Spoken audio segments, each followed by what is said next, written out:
everyone, welcome back to Sunny Live Channel. Thank you so much guys for tuning in. I'm here to update you of what's going to happen on Isibaya from the 11th to the 15th of January 2021 on Monday. Mpihlangene cooks up a plan to embarrass Mulefenyane. Mbodla serves the Ndlovus with an official letter from the chieftains that threaten to challenge their way of life.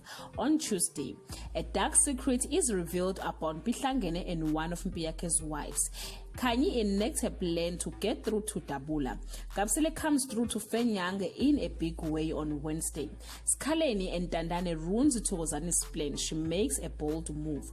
Khanyi's plan fails and she looks for a new ally. Things are heated between Begmuzi and Miki on Thursday. Dabula's generosity with Sihle makes Mbovu realize Khanyi was right all along. Meanwhile, Caesar refuses to believe Subu about Miki on Friday. Khanyi and Mbomvu decide on a drastic measures to get Dabula the help he needs. Guys, this is all I have for today. You can leave your comment below and share your opinion. Bye.